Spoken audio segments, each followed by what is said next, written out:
এই চ্যানেলে সম্প্রচারিত সকল খবরই সচেতনতামূলক এবং শিক্ষণীয়, কোনো কিছুই প্রভাবিত নয়। এবার অশোকনগরে দুর্গাপুজোর অনুদান উপাখ্যান পুজো কমিটির। অভয়াকাণ্ডের প্রতিবাদ জানিয়ে দুর্গাপুজোর সরকারি অনুদান প্রত্যাখ্যান করলেন উত্তর চব্বিশ পরগনার অশোকনগরের একটি পুজো কমিটি। বিগত বছরগুলিতে তারা পুজোর সরকারি অনুদান গ্রহণ করলেও এবছর আর্জি করেন নৃশংস ঘটনার বিচার চেয়ে সরকারি এই অনুদানকে প্রত্যাখ্যান করছেন অশোকনগরের দোগাছিয়া এলাকার বাবা পঞ্চানন দুর্গোৎসব কমিটির তরফে। সরকারি অনুদান না নেওয়ায় যে সিদ্ধান্ত, সেই সিদ্ধান্তে সাধুবাদ জানিয়েছেন এলাকার মহিলারাও। এলাকায় তারা অভয়াকাণ্ড নিয়ে প্রতিবাদ মিছিলে আগে থেকে একাধিকবার সামিল হয়েছেন, আর এবার পুজোর অনুদান না নেওয়ার সিদ্ধান্তে তারা অনড়।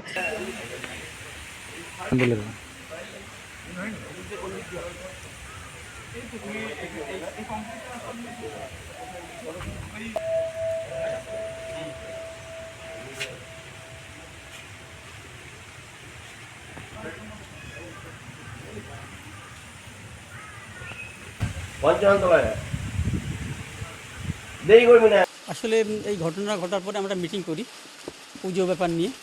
সেখানে পুজোয় আমাদের যারা কমিটি মেম্বার ছিল তারা উপস্থিত ছিল এবং সবাই মিলে আমরা ডিসিশান নেই যে এবারে আমরা টাকাটা নেব না। কারণ যে ঘটনা ঘটেছে এই ঘটনাটা আমরা ঠিক মেনে নিতে পারছি না যে একটা মেয়েকে এই অভয়াকাণ্ডের যে আর্জি করে। এবং পরবর্তীকালে আমরা দেখেছি যে একটা সরকার যারা অন্যায় করেছে তাদের সপক্ষে কিছু উকিল দিয়ে দিচ্ছে এবং আপনার কপিল সিব্বাল, মনু সিংভি এবং আরও কয়েকটি মহিলা উকিল যাদের হাই পেমেন্ট দিয়ে তাদেরকে দাঁড় করানো হচ্ছে। আমি বুঝলাম যদি আজ মুখ্যমন্ত্রী ওই মেয়েটার জন্য এদেরকে দাঁড় করিয়ে দিত যে ইমিডিয়েট এই ঘটনাটা, তাহলে আমরা মেনে নিতে পারতাম। আমরা সেই জন্যই আর কি বিশেষ করে আমরা আর চাইছি না এবারে টাকাটা আমরা নিতে, বুঝছেন তো। সেই জন্য হ্যাঁ, বিগত বছরগুলোতে আমরা নিয়েছি। হ্যাঁ, এবং দেখুন এর আগেও তো সরকার টাকা দিত না, তা আমাদের পুজো হতো না, আমরা পুজো করতাম তো। আজকে আমাদের 12 বছরের পুজো, আমরা নিয়েছি মাত্র 2 বছর, তাই তো। এটা 3 বছর, এটা নিয়ে 3 বছর হতো আমার মনে হয়। হ্যাঁ, তা 3 বছর নিয়েছি, আর এই বছরটা আমরা নিচ্ছি না। তো এই হচ্ছে ব্যাপার।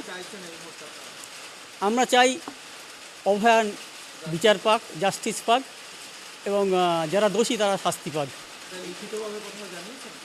হ্যাঁ হ্যাঁ, না আমি জানিয়েছি, আমার থানাকে জানিয়ে দিয়েছি, আজকেই আমার থানাকে জানিয়ে দিয়েছি। আমাদের পুজো কমিটির নাম হচ্ছে দোগাছিয়া বাবা পঞ্চানতলা পুজো কমিটি। আমার নাম শ্রীনাথ ঘোষ, আমি সেক্রেটারি পদে আছি পুজো কমিটির। আমরা দেখছি কেননা একটা মেয়েকে ধর্ষণ করে যেভাবে খুন করা হয়েছে, হ্যাঁ, তার এখনও পর্যন্ত বিচার হয়নি। সেই বিচারের জন্যে তারা জুনিয়র ডাক্তাররা ওরা মানে রাস্তায় আন্দোলন করছে, ঠিক আছে। এইভাবে পুজোটা আমরা চাইছি না, এই টাকাটা আমরা চাইছি না। আমরা পুজো না হয় সেও স্বীকার, কিন্তু আমাদের বিচার চাই, ঠিক আছে। সবাই খুশি, আমরা সবাই খুশি, আমরা চাই না ওই যতদিন না বিচার হবে ততদিন কোনো পুজোর কোনো কিছুই হবে না, ঠিক আছে। তা হলেও কিন্তু আমরা যতদিন বিচার না হবে আমরা চাই না পুজো। অশোকা ঘোষ। 3 দিন মুখ্যমন্ত্রী বসেছিলেন, আপনারা থেকে অস্বীকার করতে পারবেন না। 3 দিন বসেছিলেন এবং সেক্ষেত্রে যেটা যে এবং কালকেও আপনাদের বলে দিই, কোনো অফিসিয়াল ছিলেন না। মুখ্যমন্ত্রী বলেছেন কালকে শুধুমাত্র চন্দ্রিমা ভট্টাচার্য ছিলেন, উনি MOS স্বাস্থ্যের উনি ছিলেন, আর কোনো অফিসিয়াল কিন্তু ছিল না। আমাদের চিফ সেক্রেটারি এবং হোম সেক্রেটারি আরও কিছু মানুষ ছাড়া আর কিন্তু কেউ ছিলেন না, ডিজি ছিলেন। তো এক্ষেত্রে ডেফিনেটলি আলোচনা হয়ে এর একটা একটা আলোচনার মাধ্যমেই যেহেতু এটা সমাধান বেরোবে এবং আমরা সবাই যেহেতু জাস্টিস চাই, সেহেতু আলোচনার টেবিলে বসে এটা সমাধান করা উচিত। কারণ এত যে মানুষ তারা প্রত্যেক হসপিটালে গিয়ে, আপনারা যতই বলুন জুনিয়র ডাক্তারের সংখ্যা এইটুকুনি, অর্থাৎ মানুষের ক্ষতি হচ্ছে না। কি বলছেন, আমি নাম নিয়ে বলছি, আমার বাড়িতে যিনি কাজ করেন তার একজনের কালকে বাইকে অ্যাক্সিডেন্ট হয়েছে, সব বাইকে আসে, আমি নিজে ভর্তি করতে পারিনি বেশ কিছুক্ষণ। হ্যাঁ, কিন্তু এইটাই ব্যাপার যে আমি হয়তো আমার রিচ আছে বলে আমি ফোন করে ভর্তি করে দিতে পারছি, অর্ডিনারি মানুষ তো সেটা পাচ্ছে না। সেই জন্য নিশ্চয়ই করুন, এটা আপনাদের ন্যায্য দাবি, বারবার বলা হয়েছে। নিশ্চয়ই আপনার প্রতিবাদ করুন, কিন্তু সেই প্রতিবাদের জায়গায় কোথাও একটা প্রুডেন্স থাকা দরকার, কোথাও একটা মনে রাখা দরকার যে আমরা জরুরি পরিষেবার সঙ্গে যুক্ত, এবং আমরা যদি তিন হাজার জন হই, সেই 3,000টা কিন্তু কম নয়, সেই 3,000 মানুষ কিন্তু 3 লক্ষ মানুষকে দেখতে পারে, and multiplied with the number of days. কালকে যেটা হয়েছে সেটা আমি বলবো যে শিক্ষিত মানুষ, যারা উচ্চশিক্ষিত মানুষ, তাদের থেকে কিন্তু এই ধরনের মনোভাব কোথাও না কোথাও কিন্তু সাধারণ মানুষের মনেও কিন্তু একটা ডেন্ট ফেলেছে। আপনারা একবার গিয়ে দেখুন, মানুষকে জিজ্ঞেস করুন।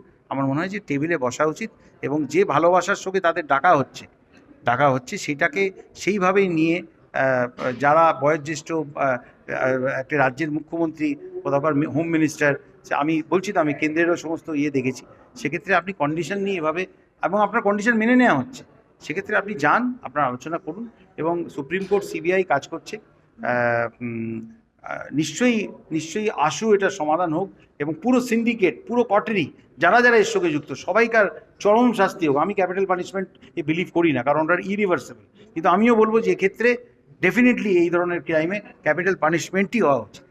তো এইটুকুনি বলবো। বাকি অ্যানিমেশন একাডেমিতে এসছি, মানুষ সব কিছু 2Dতে না দেখে একটু 3Dতেও দেখুন। ওভারঅল সারা পৃথিবীতে আপনারা যেটা করছেন, আপনারা মানে আমরা সবাই যে কাজ করছি, তাতে সমাজে বা সব ক্ষেত্রে তার কী প্রভাব পড়ছে, এবং যারা সমাজে দুর্গন্ধ ছড়াচ্ছে তাদের শাস্তি, তাদের বিনাশ, সেই জন্যই পুজো এগিয়ে আসছে, এবং আমাদের কোথাও না কোথাও আমাদের শক্তি আরাধনাতে আমাদের নিজের যে শক্তি, সেইটা দিয়ে মানুষকে উজ্জীবিত করতে হবে, যাতে যে অন্ধকার একটা সময় চলছে এটা থেকে যাতে আমরা বেরিয়ে আসি, এবং এটা সরানোর সম্পূর্ণ সদিচ্ছা মাননীয় মুখ্যমন্ত্রী থেকে আরম্ভ করে সম্পূর্ণ আমাদের সরকারের আছে।